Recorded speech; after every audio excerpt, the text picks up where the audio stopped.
Sedap betul lah yang goreng kau ni, Mak. Tapi itulah, patutnya kau viralkan. Biar terkenal seantero dunia. Nanti kita orang tak dapat makan. Oh, patutlah ramai orang. Tapi kenapa kau tak beritahu kita orang? Kita orang nak rasa juga. Ya lo. Oh, betul tu.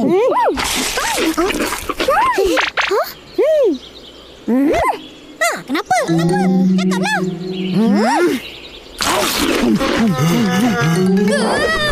Sebabkan sibuk, aku langsung lupa kat korang.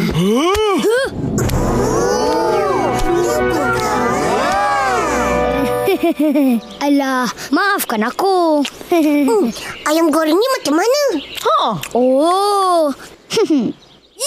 Ayam goreng, salut, rempah, emas.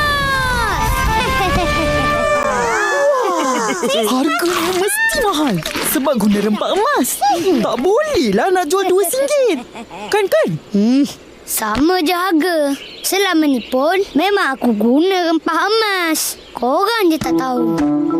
Rempah emas tu apa? Aku tak tahu. Macam ni lah. Siapa boleh bagi jawapannya esok, dia akan jadi orang pertama yang rasa ayam goreng Mael versi yang terbangsa. Macam Setuju!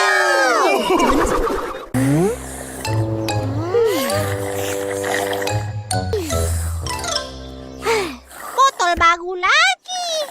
Yalah, botol baru. Mestilah. Ni untuk hari Rabu. Besok aku bawa yang hari Khamis pula. Lepas tu Jumaat, Sabtu, Ahad. Sabtu Ahad cuti. Kau datanglah seorang-seorang. Tak apa. Aku ada juga Isnin Selasa. Hari-hari ada. Dengar. Ya ke ni? Tak sengaja. Ayam bunda. Malah marah. Cikgu besar datang.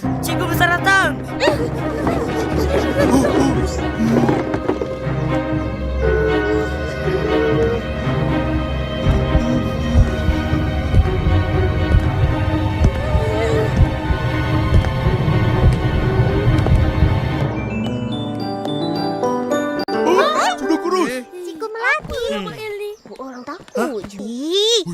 Tipu saja. Mau kenal kak? Selamat pagi semua. Selamat pagi, cikgu.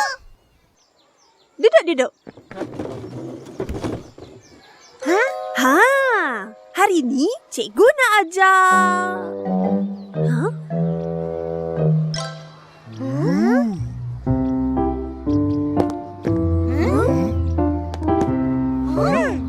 Cantik kan kasut cikgu? Banyak cantik. Saya suka. Cantiklah kasut merah cikgu. Bolehlah. Terima kasih. Kalau nak beli kasut cantik macam cikgu, ajak mak abah pergi gedung barangan Malaysia. Ada banyak barang lain. Macam botol Ihsan tu. Ini beli dari luar negara. Cikgu. Ya ke ni? Saya suka. Tarang papa. Apa tu? Mainan. Iya. Kamu semua buatan Malaysia. Enggak. Saya buatan Indonesia.